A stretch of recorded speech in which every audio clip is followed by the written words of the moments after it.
السلام علیکم ورحمۃ اللہ وبرکاتہ۔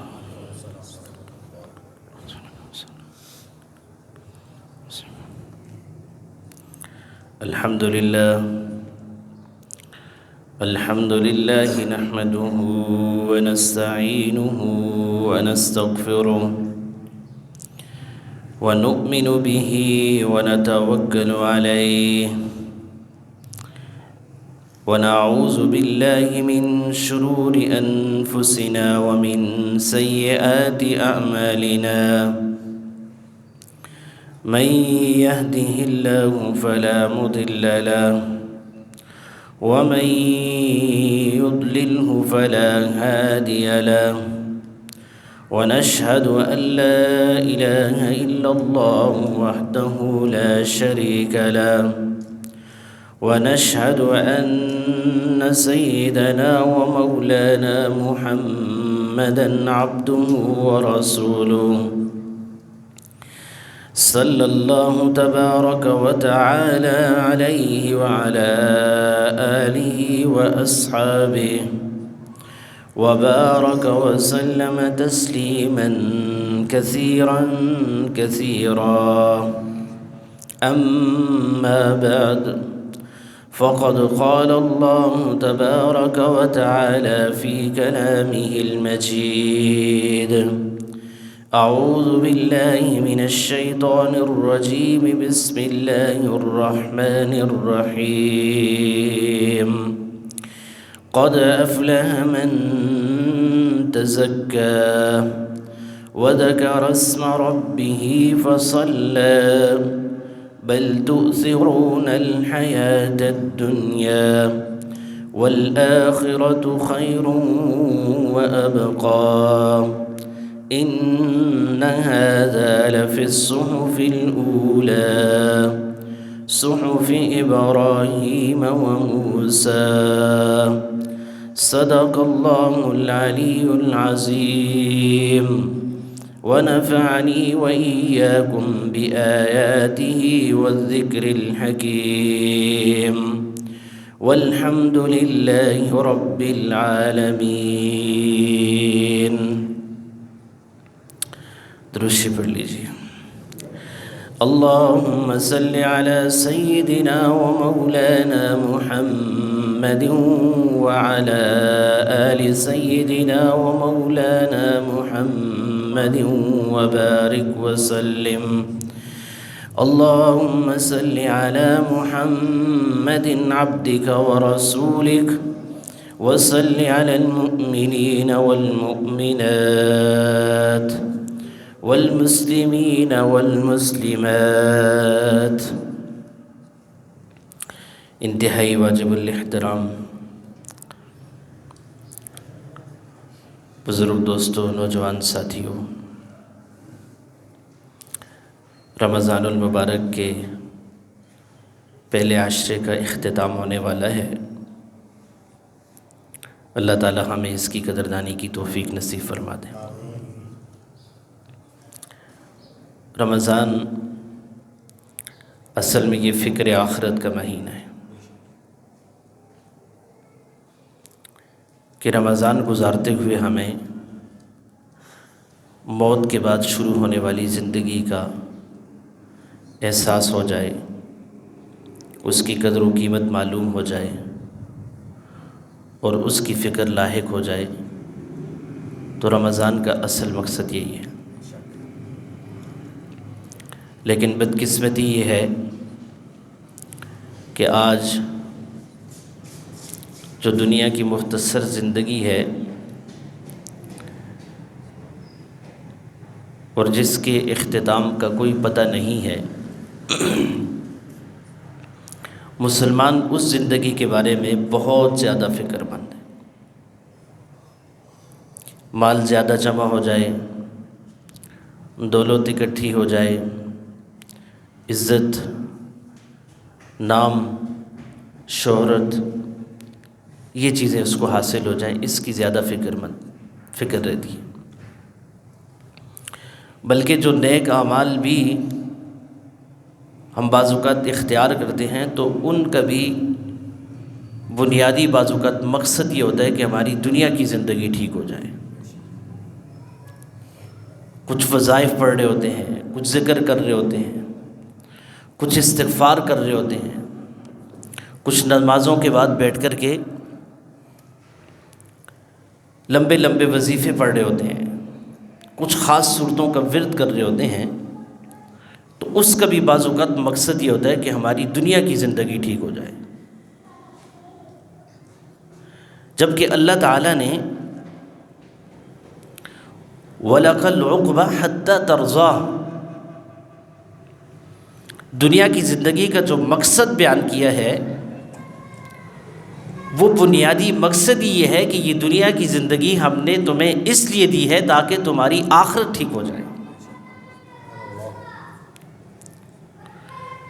دنیا کی زندگی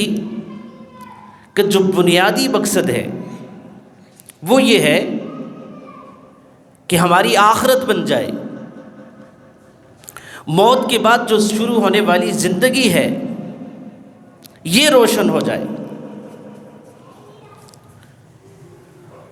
موت کے بعد جو شروع ہونے والی زندگی ہے اس میں مسلمان کامیاب ہو جائے. یہ اللہ تعالیٰ نے اس دنیا کی زندگی کا بنیادی مقصد رکھا ہے. لیکن اس مقصد سے بے خبر ہو چکے ہیں. نماز، روزہ، زکوٰۃ، حج یہ بہت بات کی چیزیں ہیں. سب سے جو بنیادی چیز ہے جو مسلمان کی زندگی کا مقصد ہے وہ یہ ہے کہ اسے یہ یقین آ جائے کہ میں نے اپنے رب کے سامنے کھڑا ہونا ہے، اپنے رب کے سامنے کھڑے ہو کے اپنی زندگی کا حساب اور کتاب پیش کرنا ہے، اور جس رب کو میں زبان سے مانتا ہوں اس کو دل سے بھی مان لوں. یہ تمام انبیاء کی دعوتوں کا بنیادی نقطہ تھا. ان تؤمن باللہ والیوم الآخر کہ اللہ کے اوپر ایمان اور یوم آخرت کے اوپر ایمان. یہ تمام انبیاء کی مشترکہ دعوت تھی. کوئی بھی نبی ایسا نہیں آیا جس نے اس نقطہ سے ہٹ کر کے کوئی بات کی. عبادتیں بعد میں، نماز بعد میں ہے، روزہ بعد میں ہے، زکوٰۃ حج بعد میں ہے، جہاد بعد میں ہے. جو بنیادی بات انبیاء نے سکھائی وہ یہ سکھائی ان تؤمن باللہ، اللہ کی ذات کے اوپر غیر متزلزل ایمان جس کی بنیادیں مضبوط ہوں. والیوم الآخر اور آخرت کے دن کے اوپر ایمان، اور غیر متزلزل ایمان جس کے اندر کوئی شک اور شبہ نہ. اور پھر آخر میں حضور نبی اکرم صلی اللہ علیہ وسلم کے ہم سب کے آقا، ہم سب کے سید، ہم سب کے پیارے آقا حضور نبی اکرم صلی اللہ علیہ وسلم نے بھی یہی بات بتائی کہ قولوا لا الہ الا اللہ تفلحون. اگر فلاح چاہتے ہو، عزت چاہتے ہو اور کامیابی چاہتے ہو تو پھر اس کا راز میرے پاس ہے. وہ یہ ہے کہ اللہ کی ذات کے اوپر ایمان لے آؤ. آج اس چیز کی ضرورت ہے کہ مسلمان اپنے قول اور زبان کے اعتبار سے تو ایمان والا ہے، لیکن عمل کے اعتبار سے ایمان کے بہت کمزوری ہے. اور اگر یہ کہا جائے کہ مسلمان کی سب سے بڑی کمزوری کیا ہے تو پھر اس کو یہی جواب میں دیا جائے گا کہ سب سے بڑی کمزوری ایمان کی ہے کہ اس کا ایمان اللہ کی ذات کے اوپر اس درجے کا نہیں ہے جس درجے کا ایمان اللہ کو مطلوب ہے، جس درجے کا ایمان اللہ اس سے چاہتے ہیں. تو دوستو، رمضان المبارک یہی ایمان بنانے کا مہینہ ہے. رمضان المبارک اللہ کو راضی کرنے کا مہینہ ہے. رمضان المبارک اس چیز کا مہینہ ہے کہ ہمارا اللہ کی ذات کے اوپر ایسا ایمان بن جائے، ایسا ایمان بن جائے کہ وہ ہمارا رازق بھی ہے، وہ ہمارا خالق بھی ہے. اس کائنات میں جتنے انسان ہیں، جتنی چیزیں ہیں، سب کا خالق اللہ ہے۔ ساری چیزیں مخلوق ہیں، صرف ایک رب ہے جو خالق ہے۔ کوئی ایک انسان بھی دنیا میں ایسا نہیں جس کو اللہ کے علاوہ کسی نے پیدا کیا ہو۔ انسان تو بہت بڑی بات ہے، کسی انسان کے جسم کا ایک بال، کسی انسان کے جسم کا ایک ناخن بھی ایسا نہیں ہے جس کو کسی اور نے پیدا کیا ہو۔ تمام کی تمام چیزوں کو پیدا کرنے والا اللہ ہے، وہ خود خالق ہے، اور اس کے سامنے جتنی چیزیں موجود ہیں یہ ساری مخلوق ہیں۔ اس خالق سے محبت ہو جائے، اس خالق کی ذات کے اوپر ایسا ایمان پیدا ہو جائے کہ نفع اور نقصان کا مالک اللہ ہے، اللہ کے علاوہ کوئی بھی نفع اور نقصان کا مالک نہیں ہے، اور اس سے ایسی محبت ہو جائے کہ ہماری سوچوں میں وہ ہو، ہماری گفتگو میں وہ ہو، ہمارے کردار میں وہ ہو، ہمارے چلنے پھرنے اور اٹھنے بیٹھنے میں وہ ہو۔ جس وقت یہ محبت اور یہ کیفیت مسلمان کو حاصل ہو جائے گی تو پھر اس کو اللہ رب العزت اس دنیا کی زندگی کا جو مقصد ہے اس کی چاشنی نصیب فرمائیں گے، اس کی مٹھاس اور حلاوت محسوس کریں گے، ایمان کی حلاوت تب آئے گی۔ تو رمضان المبارک کو گزارتے ہوئے ہمیں یہ بات بھولنی نہیں چاہیے کہ رمضان فکر آخرت کا مہینہ ہے، اور اس بات کا یقین ہو جائے کہ بھائی دنیا کی زندگی ختم ہو کر کے آخرت کی جو زندگی شروع ہونے والی ہے اس کا آغاز موت سے ہے، اور موت کے بعد جو شروع ہونے والی زندگی ہے اس کی تیاری کی فکر لاحق ہو جائے۔ اور رمضان کو گزارتے ہوئے اللہ کے نبی صلی اللہ علیہ وسلم کی جو زندگی اور جو حیات طیبہ کا اسوہ حسنہ ہے وہ ہمارے سامنے ہونا چاہیے۔ آپ دیکھیے حدیث طیبہ میں حضور نبی اکرم صلی اللہ علیہ وسلم کی وہ بد دعا کہ جس میں آپ صلی اللہ علیہ وسلم منبر کی سیڑھیوں پہ پیر رکھتے ہیں تو قدم اٹھاتے ہوئے فرماتے ہیں آمین آمین آمین، اور یہ وہ کلمہ ہے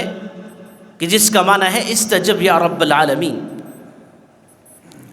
اے رب العالمین جو میں مانگ رہا ہوں اس کو قبول کر لے۔ تو صحابہ نے جب یہ عمل دیکھا تو آپ صلی اللہ علیہ وسلم جب اپنے مبارک خطبہ سے فارغ ہوئے تو صحابہ نے پوچھا یا رسول اللہ یہ عمل پہلی مرتبہ دیکھنے میں آیا ہے، اس سے پہلے ہم نے نہیں دیکھا، یہ خلاف معمول کیا چیز تھی جس کے اوپر آپ نے آمین کہا؟ تو آپ صلی اللہ علیہ وسلم نے فرمایا کہ یہ عمل یہ تھا کہ جس وقت میں نے منبر کی سیڑھیوں کے اوپر پیر رکھا تو حضرت جبرائیل امین آئے اور انہوں نے 3 بد دعائیں کہیں۔ ان میں ایک بد دعا یہ بھی تھی کہ ہلاک اور برباد ہو جائے وہ شخص جس نے رمضان المبارک کا مبارک مہینہ پایا اور پھر وہ اپنی مغفرت نہ کروا سکا۔ اس پر میں نے کہا آمین۔ آپ ذرا غور کیجئے کہ سید الملائکہ حضرت جبرائیل کی امین کی بد دعا ہی کیا ستم تھا کہ اس کے اوپر حضور نبی اکرم صلی اللہ علیہ وسلم کی آمین نے اس کو کتنا مضبوط بنا دیا ہوگا۔ اور پھر جمعہ کا مبارک دن خطبے کی ساعت، تو جس آدمی نے رمضان کا مبارک مہینہ پایا اور پھر وہ اپنی مغفرت نہ کروا سکا، وہ اپنے گناہوں کو اپنے رب سے نہ بخشوا سکا اور اس کو آخرت کی فکر لاحق نہ ہو سکی، تو پھر اس کی ہلاکت اور بربادی میں کیا شک ہے۔ اور بعض روایات میں آتا ہے کہ خود اللہ تعالیٰ نے حضرت جبرائیل امین کو بھیجا اور بھیج کر کے آپ صلی اللہ علیہ وسلم کے سامنے یہ بد دعا کروائی، اور حضرت جبرائیل امین سے کہا کہ آپ اللہ کے نبی سے یہ کہیں کہ وہ اس کے اوپر آمین کہے۔ تو اس سے پتہ چلتا ہے کہ رمضان المبارک وہ مہینہ ہے کہ جس میں اللہ کی رحمت وافر مقدار میں موجود ہوتی ہے، جس میں اللہ رب العزت مغفرت کے بہانے ڈھونڈتے ہیں۔ ایک ایمان والے کی مغفرت اگر اس مہینے میں بھی نہ ہو تو پھر وہ گویا اس بات کا مستحق ہے کہ اس کے لیے جبرائیل امین بد دعا کریں، اللہ کے نبی اس کے لیے آمین کہیں اور وہ ہلاک اور برباد ہو جائے۔ اللہ تعالی ہماری حفاظت فرمائے۔ یہ معمولی حدیث نہیں ہے، یہ ہمیں بیدار کرنے کے لیے کافی ہو جانی چاہیے، یہ ہمیں جھنجھوڑنے کے لیے کافی ہے کہ ہم اپنی مغفرت کے بارے میں، ہم اپنے گناہوں سے توبہ کے بارے میں فکر مند ہو جائیں، ہمیں یہ فکر لاحق ہو جائے کہ ہم جو موت کے بعد شروع ہونے والی زندگی ہے اس کے لیے تیار ہو جائیں۔ اور آپ صلی اللہ علیہ وسلم نے اس مہینے کے تینوں عشروں کو تقسیم فرمایا اولہ رحمہ واوسطہ مغفرہ وآخرہ عتق من النار۔ اس کا اول عشرہ رحمت کا عشرہ ہے، اس کا درمیانی عشرہ مغفرت کا عشرہ ہے، اور اس کا آخری عشرہ عتق من النار، جہنم سے آزادی کا عشرہ ہے۔ محدثین نے لکھا ہے کہ لوگوں کی تین قسمیں ہیں۔ ایک وہ لوگ ہیں جو پہلے سے نیک کاموں میں لگے ہوئے ہوتے ہیں، وہ پہلے سے ہی اپنی زندگی کو اللہ کی رضا میں گزارتے ہیں، اللہ کی نافرمانیوں سے بچا کے گزارتے ہیں، تو ان کے لیے تو رمضان جیسے ہی شروع ہوتا ہے اس کی ساری ساعات رحمت ہی رحمت ہے۔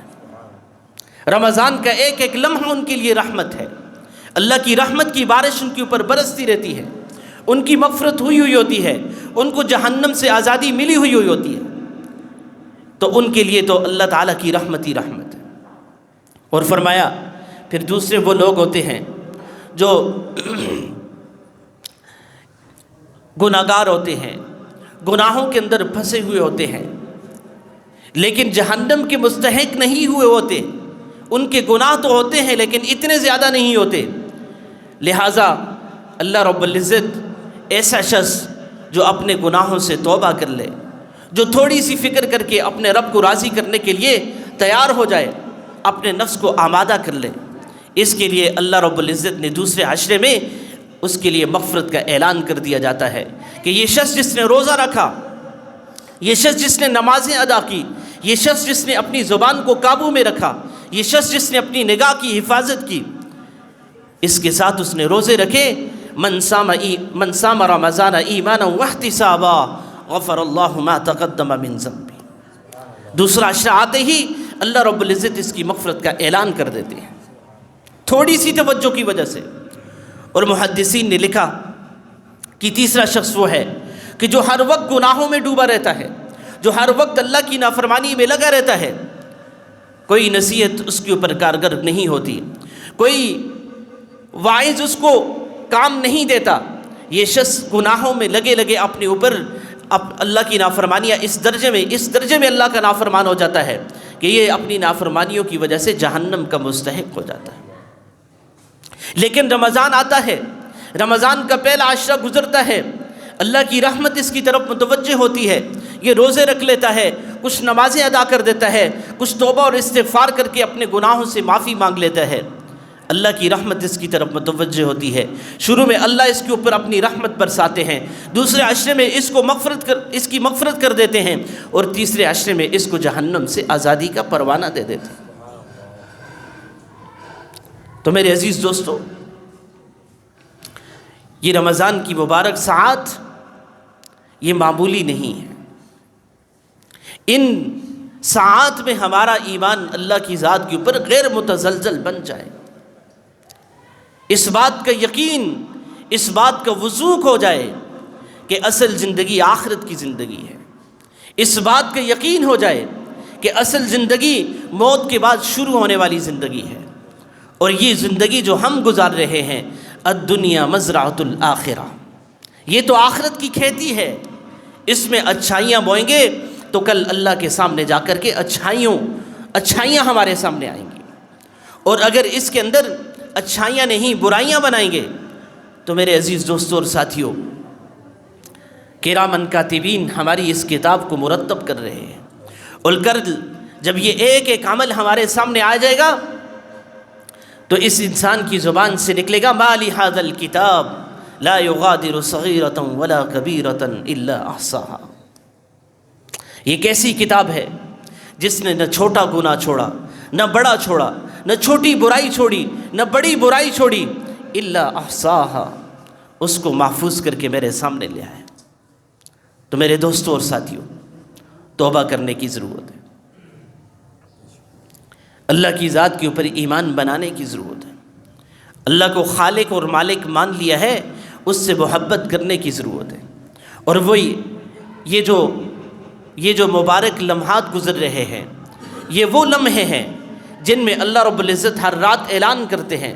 یا باغی الخیر اقبل و یا باغی الشر اقصر، اے خیر کے طلبگار،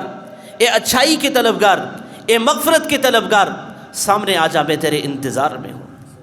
و یا باغی الشر اقصر، اے شر کے طلبگار، اے گناہوں میں پڑے ہوئے انسان، اے برائیوں کو ڈھونڈ کر کے ان کے پیچھے جانے والے انسان، اقصر، یہ مغفرت کا مہینہ ہے، پیچھے ہٹ جا، یہ توبہ کا مہینہ ہے، پیچھے ہٹ جا۔ تو میرے عزیز دوستوں اور ساتھیوں، مختصر وقت ہوتا ہے، اس میں صرف ہمیں یہ فکر لاحق ہو جائے کہ یہ جو قیمتی ساعات گزر رہی ہیں، ان میں کوئی لمحہ ضائع نہ ہو جائے، کوئی دن ضائع نہ ہو، کوئی ہفتہ ضائع نہ ہو۔ آپ دیکھیں، ابھی اس کا آغاز ہوا تھا اور اس کے 6 دن گزر چکے ہیں، اور اس اشرے کے 4 دن باقی ہیں۔ یوں ہی کرتے کرتے اس مہینے کا اختتام ہو جانا ہے، اور نہ جانے پھر جب اگلے سال یہ مہینہ ہمارے اوپر آئے تو ہم میں سے کون اس مسجد میں موجود ہوگا، کون موجود نہیں ہوگا، اس بات کا علم اللہ کے پاس ہے۔ اس رمضان کو آخری رمضان سمجھ کر کے اللہ کی اطاعت میں، اللہ کی محبت میں گزارنے کا عزم کیجئے۔ اب تک اگر توبہ نہیں کی ہے، آج ہی توبہ کر لیجئے۔ اب تک اگر نماز کی پابندی نہیں کی ہے، آج سے ارادہ کر لیجئے کہ اب اس مسجد سے باہر تو نکلیں گے، لیکن اس عزم اور ارادے کے ساتھ کہ آج کے بعد ہماری کوئی نماز قضا نہیں ہوگی۔ اب تک اگر اللہ سے محبت نہیں ہوئی ہے تو ابھی بیٹھے بیٹھے دل میں یہ کہہ دیجئے، اے اللہ، ہم آپ سے محبت کرتے ہیں، آپ بھی ہم سے محبت کر لیجئے۔ اب تک اگر توبہ نہیں کی ہے، ابھی بیٹھے بیٹھے استغفار کر کے استغفر اللہ ربی من کل ذنب واتوب الیہ، توبہ کی نیت سے پڑھ کر کے توبہ کر کے اٹھ جائیے۔ میرے عزیز دوستوں اور ساتھیوں، یہ زندگی بہت قیمتی ہے، اور اس کی قیمت اس سے پوچھئے جو اپنی زندگی گزار کر کے قبرستانوں میں جا چکے ہیں۔ اب ان کے پاس تمنائیں تو ہیں، اب ان کے پاس خواہشات تو ہیں، لیکن عمل نہیں ہے، اب وہ عمل کے محتاج ہیں۔ تو میرے دوستوں اور ساتھیوں، یہ لمحہ ہمارے اوپر بھی آنے والا ہے، آج نہیں تو کل، کل نہیں تو پرسوں، ایک دن ہم نے بھی اس دنیا کو چھوڑ کر کے چلے جانا ہے۔ لیکن خوش قسمت ہے وہ انسان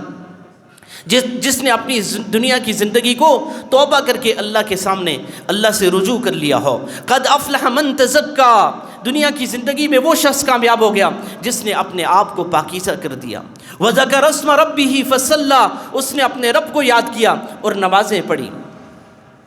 بل تؤثرون الحیاۃ الدنیا والآخرۃ خیر وابقی، اللہ نے فرمایا تمہارے سامنے دنیا کی زندگی ہے، اس کو تم ترجیح دیتے رہتے ہو، حقیقت اس میں نہیں ہے۔ وما متاع الحیاۃ الدنیا الا الغرور،